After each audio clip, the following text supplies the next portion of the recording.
general talk, I think, but yeah, basically it's real world cryptography composed scale. So before we get into it, I just kind of want you to give an introduction, what you're now doing lately. I think we all have an alignment here, so I think it's just interesting to hear about that stuff. Thank you. So my name is Josh Maddox. I'm Chief Ecosystem and Partnerships Officer for COTI, advisor from the Blockchain Foundation. COTI is an EVM-L2, preserving EVM-L2 that focuses on a piece of technique called garbled circuits, essentially allowing internet participants to participate in a transaction granularly dialed in, which those participants get access to decryption, encryption, or function. Hi everyone, I'm Remi, so I'm the founder of Inco. Inco is a blockchain protocol that utilizes FHE. So FHE stands for fully homomorphic encryption. The idea is that we provide the ability to compute to existing blockchains at the smart contract level. So today, all the blockchains are completely transparent. All the computes are also very completely transparent. We enable these smart contracts to perform confidential compute, and so that people can write basically all the use cases that requires this idea of private state. I'm a founder of Mina protocol. We're working on zero-knowledge proofs, particularly getting general purpose programmable zero-knowledge proofs into something that developers can use pretty easily to build large applications. It's useful because you can both get a lot of scale and you can build in a lot of privacy functionality into the applications you build. So we're working on getting that to production. I'm Andrew, I'm founder of Versatus. I'm building a network hypervisor powered keeping cloud. Right on. Yeah, I'm Robert from Oasis. I'm not really part of the panel. I don't think it's a moderator, but we use TEs for privacy, so I just think it's interesting how many different approaches are taken on this particular panel. So I just wanted to mention that.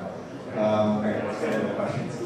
So the first one is asking about what real-world utility looks like. Like I said, it's general. So just any thoughts you have. What does it take to scale technical designs or implementations? You can think of examples like go-to-market strategies and things like that. So I think just going down the line is maybe the easiest way to do it. So let's do that. Yeah, I think the simple answer is you have to prove value. So one of the reasons why I came to Protea was previously leading ecosystem from the Blockchain Foundation, and we were the largest L1 for real-world assets. So we did a little over $10 billion under WTDL, primarily HELOCs or second mortgages in the U.S. Our track is to do 10% of all U.S. second mortgages.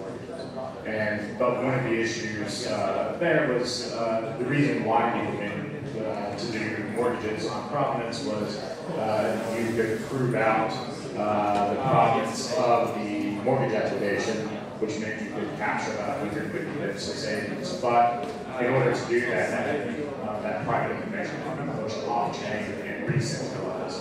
And so I think the privacy constructs to allow financial applications to capture real-world value and deliver that back to users and shareholders in meaningful, tangible ways. That's really the only way we scale. It has to be a value proposition there. But I think with these various privacy techniques that you're able to tap into RWAs and many other fields and actually prove the authenticity of information and information that would otherwise not be able to be put on chain because of HIPAA or GDPR or anything.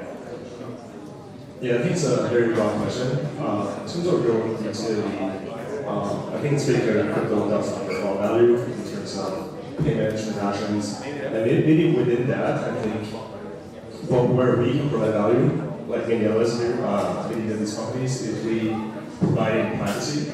So it is sort of a missing layer today. Today, I would say one of the pain points for payments in particular, which actually has some PNF, if we look at the adoption of stablecoins, is that everything is transparent.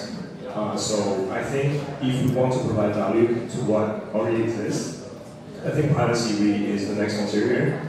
So the idea is that today if you use crypto as your bank accounts or the payroll, it's just almost unusable because that's not how it works, and then there are just a lot of risks associated with having your that don't really transparent. In terms of scaling, I think we tend to jump the gun too quickly. I say this because it's, in Web 2, when you build an application, you're not thinking, okay, I need to design everything to accommodate millions or billions basically since the beginning, right? It's more of a gradual process. So similarly, like Ethereum, although it's slow, it was useful for the longest time. Then if you need to scale, you build L2s. So in that sense, I think about scaling from a tech perspective, I think crypto should also take a similar approach where some solutions already work today, we should start with that, and then down the line, if you need more scale, need more throughput, then you can opt for more performance technologies. I guess there's been similar things. I think for one, we are seeing a lot of new use cases on the enterprise zero knowledge base, which is awesome. There's a lot of existing companies and existing use cases that can start using more blockchain stuff because some of the data can now be private. Just to mention one project building on Mina, there's one that's working on private voting for existing companies, and they're seeing a need for a lot of scale. And now that there's the problem of, okay, you both have this technology that helps you make that privately, but you also want to scale it. So you think about building secure rollups of these private transactions, which is kind of another dimension of the COTI data. So it's cool because I think these technologies are unlocking a lot of use cases, but also are new challenges, I think, to scaling. Yeah, definitely not scaling too early. But then when you have to, it's also tricky and challenging to do it. And I think what we're building is quite different from what everybody else here is building, so I'm taking a little bit different stab at this.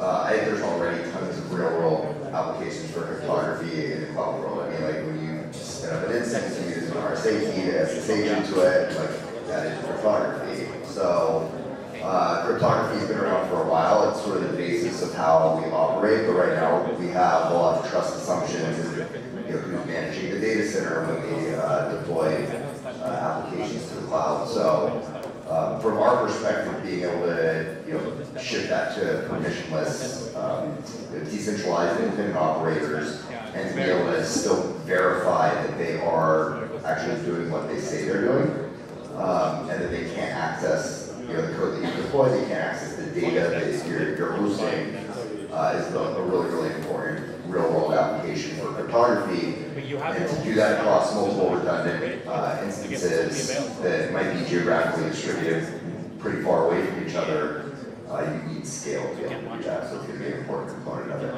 I like the approach you took there, that you don't necessarily need to have privacy to be using cryptography, but I think one thing we all have in common is verifiability. You're doing this computation or whatever it is, you're doing some action, someone can't just trust you. The whole point of what we're doing here is cryptography is mathematically sound, it's proven. Precisely, yeah, and it's the only way that you can actually, we're sitting here in the devil's den for what I'm doing, but it's the only way we can actually break away from the monopolistic cloud providers, in my opinion. You absolutely have to have scalable cryptography to be able to verify it, because otherwise, who knows what's going on when you have some person that has some server racks in a closet somewhere that you're hosting your application on. Exactly. And then one other thing I want to touch on, which was mentioned a little earlier, actually in the last talk too, is a lot of people working in crypto right now, we get paid in stablecoins, and those are mainly, as far as I know, just transparent on Ethereum, let's say. And I think there's a lot of tech out there, a lot of different techniques that can make private stablecoins today, and it's just a matter of scaling, basically, getting the users and the adoption where everyone gets on the same page that this can be done and it should be done.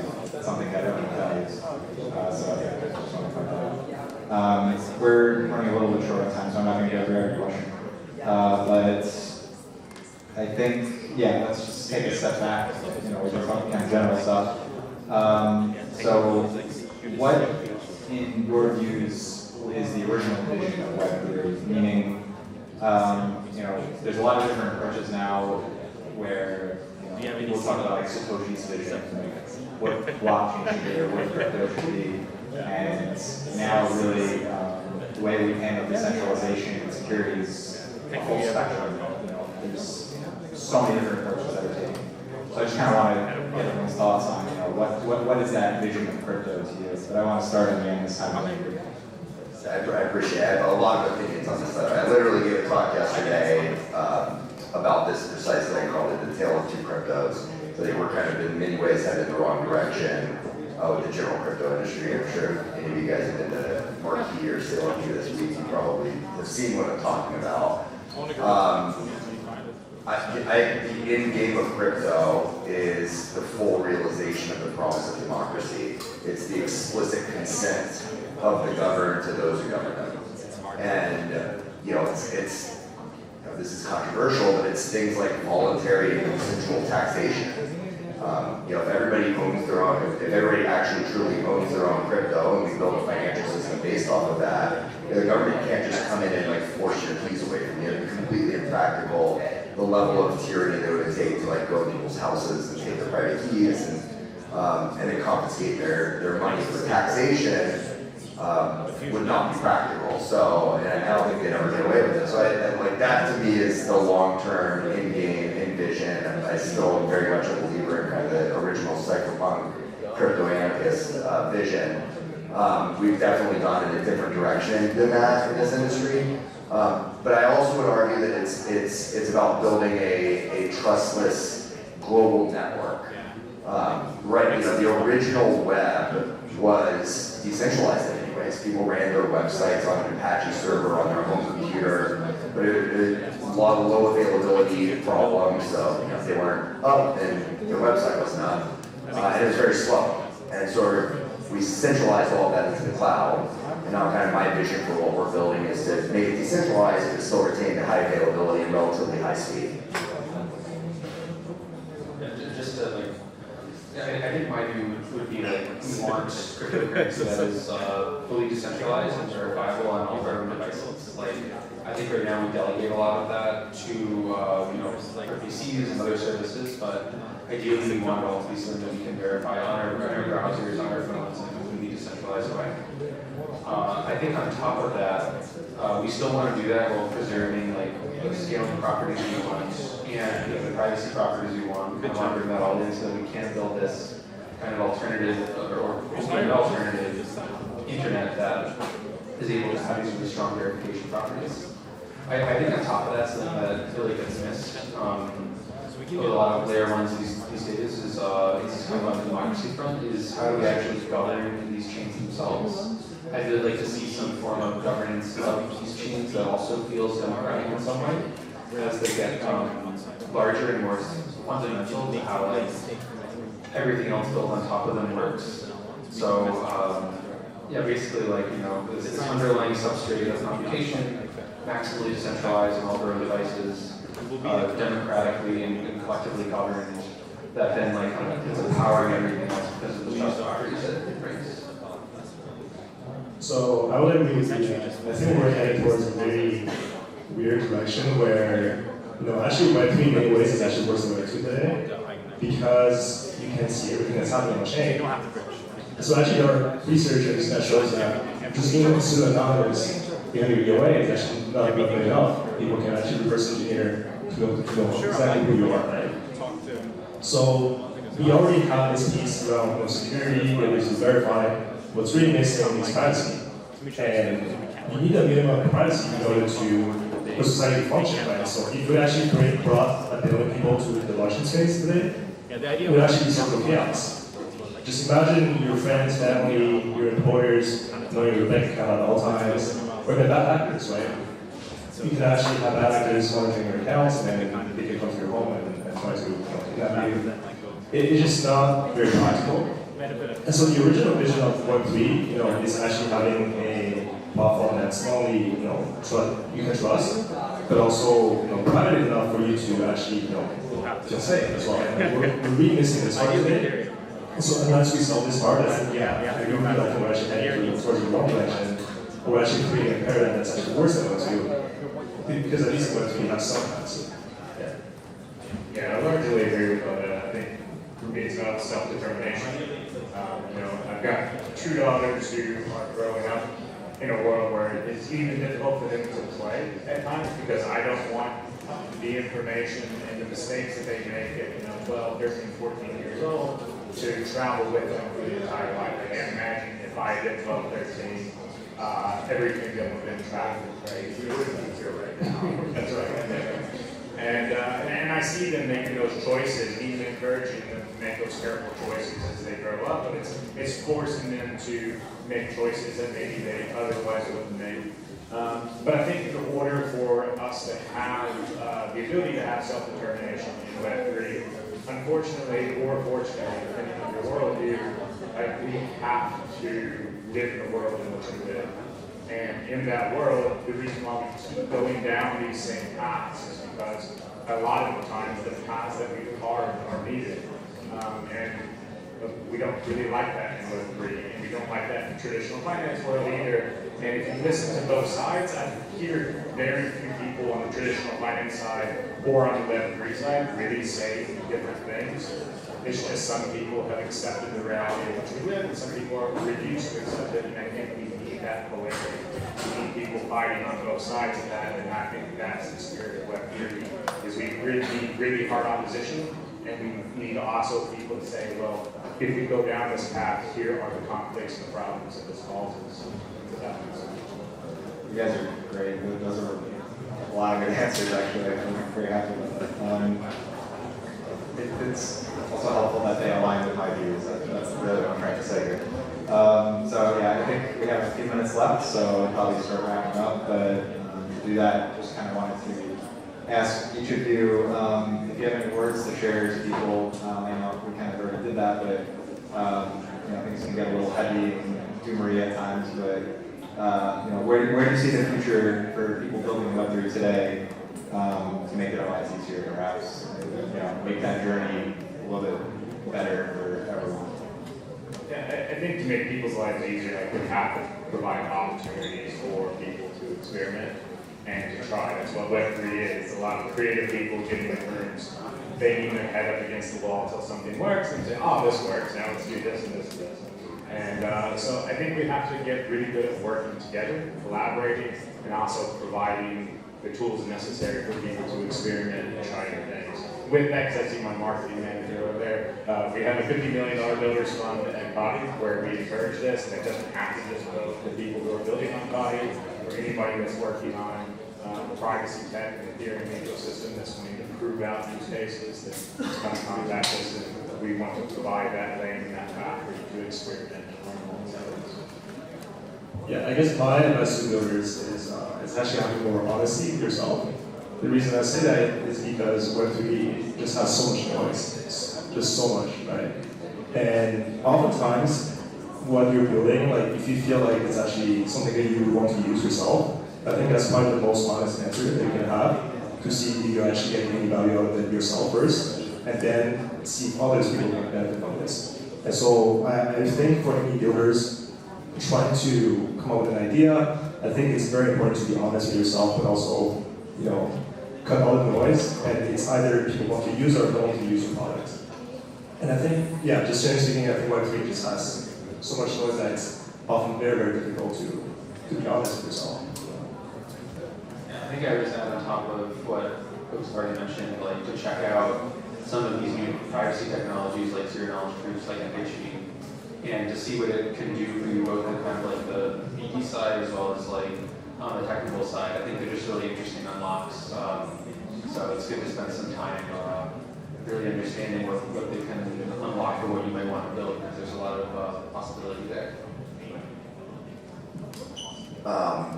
Control what you can control, don't worry about the rest of it. Like, to echo Remi's statement, it is so noisy, there's always the next narrative, like don't go chasing that.